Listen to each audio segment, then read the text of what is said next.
Είμαι η Βέρα, είμαι επιχειρηματίας και μέσα από τη δουλειά μου προωθώ ένα πιο βιώσιμο τρόπο ζωής, τον οποίο εφαρμόζω και στην καθημερινότητά μου. Έχω σπουδάσει σχέδιο μόδας στην Αγγλία και αφού γύρισα στη Θεσσαλονίκη και δοκίμασα διάφορους τρόπους για να βιοποριστώ, αποφάσισα να συνδυάσω τις γνώσεις από τις σπουδές μου με το πάθος μου για το περιβάλλον και να δημιουργήσω το brand μου. Το να δουλεύεις με αυτή την ποιότητα κατασκευής και την προσοχή στη λεπτομέρεια δεν είναι εύκολο. Όμως, βλέποντας το τελικό αποτέλεσμα και το θετικό αντίκτυπο που έχει στη ζωή των γυναικών αλλά και στο περιβάλλον, είναι η μεγαλύτερη ανταμοιβή. Θέλω να έρχομαι σε άμεση επαφή με τα άτομα που χρησιμοποιούν τα προϊόντα μου, ώστε να βελτιώνω την ποιότητα και να τους παρέχω ασφάλεια, προστασία αλλά και οικονομικό όφελος με τον καλύτερο δυνατό τρόπο. Ξέρω ότι η φιλοσοφία μου είναι τόσο δυνατή όσο και τα νούμερα της επιχείρησης. Πιστεύω πως ένα 100% οικολογικό προϊόν θα κεντρήσει το ενδιαφέρον των Dragons και θα δώσει στην επιχείρησή μου τα φτερά που χρειάζεται. Η Βέρα αναζητά τον Dragon που θα μοιράζεται το όραμα και τις αξίες της, ώστε μαζί να αλλάξουν τον τρόπο που σκέφτονται οι γυναίκες. Καλή επιτυχία, Βέρα μας. Γεια σας, ονομάζομαι Βέρα Μπογιάρη. Έχω σπουδάσει σχέδιο μόδας και το 2018 αποφάσισα να ιδρύσω την εταιρεία Wasteless Design που παράγει επαναχρησιμοποιήσιμες υφασμάτινες σερβιέτες. Ένα άτομο με περίοδο σε όλη του τη ζωή θα χρησιμοποιήσει 12.000 τεμάχια προϊόντα περίοδου μιας χρήσης, τα οποία αντιστοιχούν σε 150 κιλά απορριμμάτων και συνεισφέρουν 5,3 κιλά διοξείδιο του άνθρακα στην ατμόσφαιρα ανά έτος.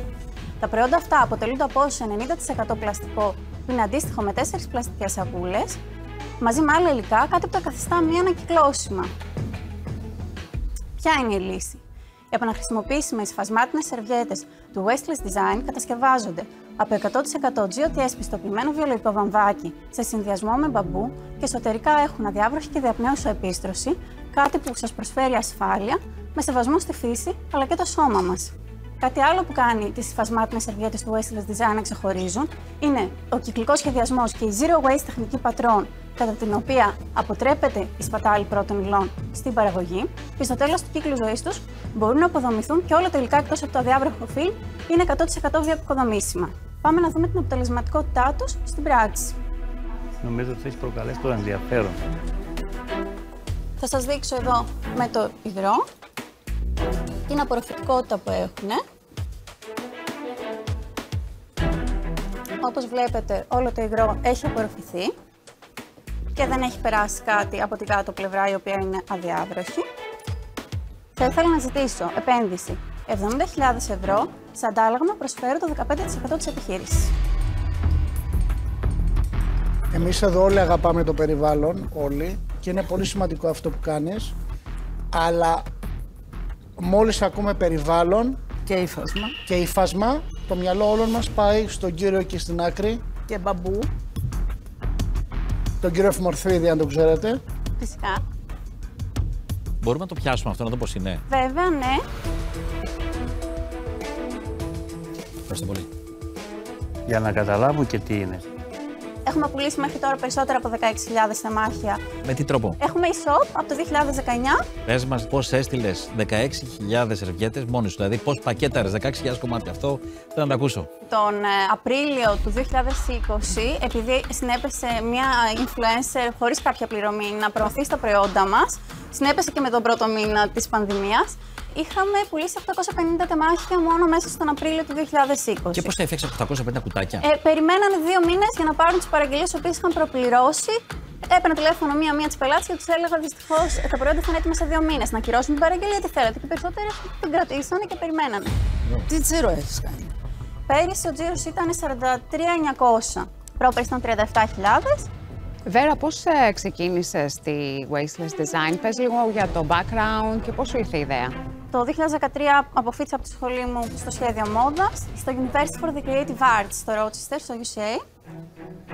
Έτυχε να είναι η χρονιά που έγινε το μεγάλο ατύχημα στο Rana Plaza, όπου είχαν σκοτωθεί πάνω από 1.300 εργάτες που εργαζόντουσαν στην κατασκευή ρούχων. Και εμένα με έβαλε σε σκέψεις για το πώς παράγονται όλα αυτά τα ρούχα και τι επιπτώσεις έχουν και στον άνθρωπο αλλά και στο περιβάλλον. Οπότε γενικά με ενδιαφέρει ένας πιο συνειδητός και προς το περιβάλλον και προς τους ανθρώπους και προς τα ζώα τρόπος ζωής. Είναι vegan και η ίδια. Αγοράζεις το ύφασμα και λες είναι βιολογικό. Από πού το παίρνεις? Στα prints που χρησιμοποιώ εξωτερικά, προμηθεύομαι από εταιρείες στην Ευρώπη κυρίως. Γερμανία, Ολλανδία, γιατί εκεί υπάρχει GOTS πιστοποιημένο βιολογικό βαμβάκι. Έχεις κάπου πάει που βγαίνει βαμβάκι στην Ελλάδα, στην Λάρισα έχεις περάσει? Η Βέρα έχει πάει με τον παππού της στα χωράφια. Δεν ξέρω ότι υπάρχουν και παραγωγή βαμβακιού και οικοκυστήρια, απλά δεν υπάρχει πιστοποιημένο βιολογικό βαμβάκι εδώ στην Ελλάδα που να παράγεται. Το εσωτερικό υλικό, παρόλα αυτά που χρησιμοποιώ, το απορροφητικό, το κατασκευάζουμε στο Κιλκής, σε GOTS πιστοποιημένες εγκαταστάσεις σε πλεκτήριο, πάλι με πιστοποιημένο βιολογικό βαμβάκι και μπαμπού. Μισό λεπτό. Το ύφασμα αυτό λοιπόν είναι βαμβακερό. Το εξωτερικό, ναι. Πόσο το παίρνεις στο μέτρο το βαμβάκι αυτό το πιστοποιημένο? Βασικά το μονόχρωμο είναι πιο οικονομικό, βγαίνει στα 7,5 ευρώ και έχει 1,50 φάρδος, ενώ με το print είναι στο 1,10 φάρδος με 10,50 τιμή χονδρικής. Απλά στις ποσότητες που παίρνω εγώ, αν πάρω μεγαλύτερες ποσότητες, μπορώ να έχω καλύτερη τιμή. Το κόστος αυτό που πηγαίνει σε σένα?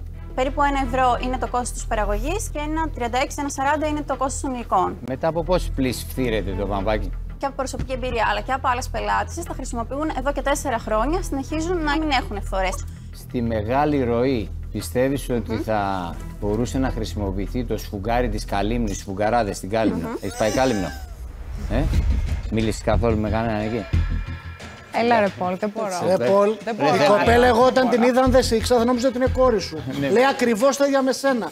Είναι τρελάνη. Να πάει στην Κάλυμνο να φέρει σφουγγάρι. Θέλω να σε μάθω λίγο, γιατί έχω ασχοληθεί λόγω του γεγονότος ότι πραγματικά μολύνει πολύ το περιβάλλον, γιατί είναι τεράστιες οι ποσότητες. Ρε Πολ, έρχονται κάτι άλλοι και τους λες κατευθείαν σ' αγαπάω, παιχτούρα μου, ό,τι θες. Και είναι η κοπέλα αστέρι, είναι σαν και σένα, δίδυμη. Της λες να πάει να βουτήξει να φέρει σφουγγάρια. Εντάξει τώρα, αφού είσαστε φτιαγμένοι ένας για τον άλλον. Θα μπορούσε να ήταν μπαμπάς της, πραγματικά. Μοιάζουμε κιόλας. Αλλά Τάσο, Μοιάζουμε. ο τίτλος είναι δικό σου. Χρήματα έχει έρθει να ζητήσει το κοριτσάκι. Όχι, Πολ. όχι, γνώση έχει έρθει να ζητήσει και μετά είναι τα χρήματα. Δεν τα κατάλαβες. Γνώσεις έχει η κοπέλα. Να τη ρωτήσουμε. Μόνο για λεφτά μιλάμε. Θέλω να βοηθήσω το κοριτσάκι λίγο. Με έχετε φάει με τα φράγκα. Τα χρήματα είναι πάρα πολλά. Αν θέλετε να σας εξηγήσω. Δεν χρειάζεται γιατί την κάνω αυτή τη δουλειά. Okay. Δηλαδή ράβω σερβιέτες για μια άλλη κοπέλα. Α, οκ. Εντάξει. Τι προτιμάς, τις γνώσεις ή τα χρήματα? Τα πάντα και τα δύο. Λεφτά του νους. Έχει όλες τις γνώσεις, δεν χρειάζεται τίποτα. Τα χρήματα σκοτώνουν την κατσούρα. Και γουστάρεις εσύ τώρα, αυτό που κάνεις το γουστάρεις. Και άμα σου δώσουμε 70 χιλιάρικα θα πέσει κάτω αυτό. Θα αρχίσουν να μιλάνε τα λεφτά. Όχι, εγώ Οπότε, θα λοιπόν, το γουστάρω ακόμα πιο πολύ. θέλω να βοηθήσω, αλλά μόνος μου δεν μπαίνω. Μόνος μου θέλω παρέα. Βρε αγόρι μου, βλέπεις τη μικρή κόκκοματ. Τι να πω τώρα εγώ, τι να πω. Μακτός, ευχαριστώ. Βέρα, μου αρέσει πάρα πολύ αυτό που κάνεις, σε θαυμάζω. Μου αρέσει γιατί συνδυάζεις το creative με το business. Οι πωλήσεις σου είναι φανταστικές. Απλά έχω δει πάρα πολλά άλλα προϊόντα στην Αγγλία και στο εξωτερικό και παρόλο που εκτιμώ αυτό που έχεις κάνει, δεν το βρίσκω ότι είναι κάτι πολύ διαφορετικό που εγώ μπορώ να βοηθήσω να φέρουμε στο εξωτερικό, γιατί το έχω δει πάρα πολύ. Είναι μια φανταστική επιχείρηση για την Ελλάδα και επειδή δεν μπορώ να προσφέρω κάτι, γι' αυτό είμαι εκτός. Οκ. Εγώ δεν έχω ξαναγνωρίσει πιο έξυπνη κοπέλα. Τουλάχιστον σε αυτό το show εδώ πέρα δεν έχω ξαναγνωρίσει τόσο έξυπνη. Του κάνω συνέχεια κομπλιμέντα. Απαντάει με ταχύτητα, Ναι, δηλαδή ξέρει όλες οι όλα. λέξεις είναι μελετημένες, δεν υπάρχει αυτό. Είναι αστέρι. Εγώ βάζω, αν θέλετε, 25.000. Μπαίνουμε οι δυο μας. Άμα μπούμε και οι αυτό τρεις είναι και ο μπαίνω Ναι, και θα κάνουμε λέω, κουμάντο, όχι, θα είναι αν δεν μεγαλύτερο θέλετε, το αν δεν ποσοστό. Για σένα το λέω και μετά εγώ από 2 χρόνια θα φύγω για να στα χαρίσω για να σε προστατεύσω. Αν μπορούν να είναι και δύο μαζί, ας είναι και δύο μαζί. Και Φυσικά. 3 μαζί και 3 μαζί. Δεν θέλω κανόνες για να ξηγέμαι. Butterfly butterfly. den. Όχι, όχι. Butterfly den. Εδώ θέλω να Μην σε κουνάς τη βοηθήσω. σερβιέτα πέρα εδώ. Μη μου κουνάς εμένα τη σερβιέτα. Το ποσοστό που έδωσε η Τι κοπέλα ποσοστό πόσο θες, παιδί δεν μου, ξέρω για να πόσο απαντήσω. ήταν. 15%. 15, τι θες. Θα της δώσουμε τα χρήματα που θέλει, δηλαδή θα είμαστε μαζί μέσα από πάνω για να το φροντίσουμε να πάει μπροστά και θα πάρουμε αντί για 15, 45. Τέτοιο πετσόκομα δεν έχει κάνει κανένας Μην το Dragon. πάρεις. 45 είναι πάρα πολύ. Πάω μέχρι 20, δεν ανεβαίνει παραπάνω. Τέτοιο πετσόκομα δεν έχει ξαναγίνει. Μπράβο, μπράβο Βέρα. Ο Πολ που δεν έχει παζαρέψει ποτέ έβγαλε τις χατζάρες. Ευμορφή. Στα λογιστικά δεν είσαι καλός.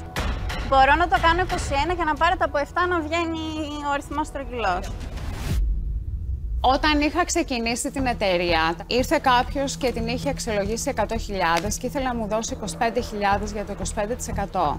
Δεν το έκανα και κάνω το σταυρό μου τώρα που δεν το έκανα, γιατί η εταιρεία είναι σε άλλο επίπεδο. Οπότε σκέψου κι εσύ, εάν θες να κάνεις αυτό το deal. Θα πάρεις τα λεφτά και είσαι μικρούλα και έχεις πάθος και θα φύγει αυτό το πάθος. Κοιτάξτε, εγώ είμαι άνθρωπος που έχω ζήσει με 300 ευρώ το μήνα. Το απόλυτο zero waste. Εγώ με 30. Έχω κάνει ταξίδι με το ποδήλατο 2.000 Περίμενε ρε, κάτσε. Έλα ρε, δηλαδή, εντάξει. Το κάνω για να την προστατεύσω ρε. Πολ, Ωραία, θέλω να το σκεφτώ. Για σκέψου. πας εκεί και το σκέφτεσαι. Τι έπαθες ρε. Όχι ρε, τι Είσαι ήταν να τα σκληρό κάνει τα καρύδι. 70.000 το κοριτσάκι ρε. Έχεις γίνει Bruce Lee. Μισό λεπτό. Πού πέφτηκε. Η Μαρία πάει να το συμβουλεύσει. Εγώ δεν θα έδινα την εταιρεία μου για πάνω από 20-21, αυτό σου λέω μόνο. Okay. Είσαι δυνατή, μπορείς να τα καταφέρεις. Και εγώ αυτό πιστεύω. Θα πάω και εγώ, περίμενα. Μισό. Να σου πω, Βερά, μην ακούς τη Μαρία. Η Μαρία δεν είναι να πει έτσι κι αλλιώς. Εμείς θα βάλουμε τα χρήματα, θα κάνουμε marketing δυνατό, θα την πάμε πάρα πολύ καλά την εταιρεία. Λέων μου, δεν ξέρω τι της είπες. Της λέει, μην το κάνεις, της λέει η Μαρία. Καλά, αυτά της έλεγε η Ναι. Μαρία.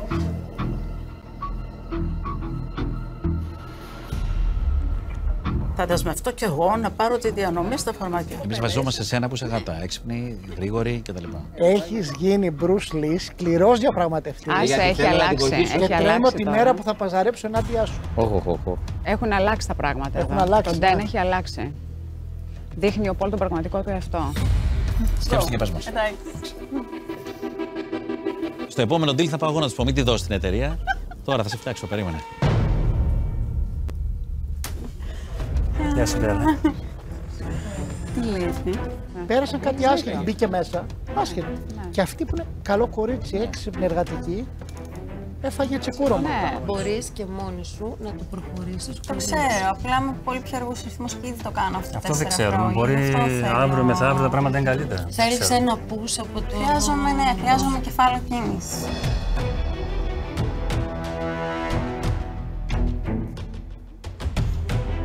Λοιπόν, εγώ το σκέφτηκα και θεωρώ ότι για αυτό το ποσοστό θέλω περισσότερα χρήματα. Αν είστε δεδομένοι να δώσετε περισσότερα χρήματα, ίσως. Αλλά για τα 70.000 μπορώ να δώσω μέχρι το 21%. Εγώ είμαι εκτός. Όχι, κι εγώ. Και εγώ είμαι εκτός. Okay. Ευχαριστούμε πάρα πολύ. Εγώ ευχαριστώ. Καλή αλήθεια, Βέρα, θα πας καταπληκτικά. Ευχαριστούμε. Εγώ ευχαριστώ. Ήταν πάρα πολύ αυτό που στη 45%. Δηλαδή, ακόμα και αυτό Ναι, που έλεγε το ο ότι Πολ. ήταν πολύ, η κοπέλα ήτανε. δεν χρειάζεται. Δηλαδή, 45% να δώσει σε μια εταιρεία που είναι πολύ αρχή. Αυτοί κάνουν πολλές πωλήσεις. Μισό λεπτό. Πάρα πολύ ψηλό. Πες τα στον Πολ αυτά τα πράγματα. Πόλη Δεν- ζήτησε 45%. Θα μπορούσατε εσείς να πείτε όχι, βγαίνουμε και το κάνουμε για το 20 ή κάτι. Περίμενες ότι θα υπάρξει διαπραγμάτευση. Ναι, Ποιο θα ήταν το maximum με το οποίο θα έλεγες ναι? τους είπα 21, αλλά και Τώρα για πες 25, τώρα, πες ότι για τώρα. 25 μπορεί να το έδινα. Για 26 το έδινες? Όχι, όχι, δεν. Είμαι ευχαριστημένη. Μ' δεν αρέσεις έχω παράπονο. γιατί πατάς τα πόδια σου και ξέρεις τι θέλεις. Αυτό που ίσως θα άλλαζα είναι μια ιδέα που ήρθε μετά. Το να προσπαθήσω να κάνω συμφωνία μόνο με την κυρία Λιλή και τον κύριο Λέων. Χωρίς να είναι μέσα στη συμφωνία ο κύριος Πολ. Θεωρώ άδικο να επενδύει σε προϊόντα που είναι πολύ μακριά από τα πιστεύω του και προϊόντα που είναι 100% όχι μόνο να μην μπαίνει, αλλά να βγάζει το τσεκούρι στη διαπραγμάτευση. Είναι υπερβολικό το νούμερο, θα ζαλιστεί το κοριτσάκι. Σιγά τα λεφτά μου. Άμα σου λέω τώρα, Όλα αυτά είναι ιστορίες για αγρίους.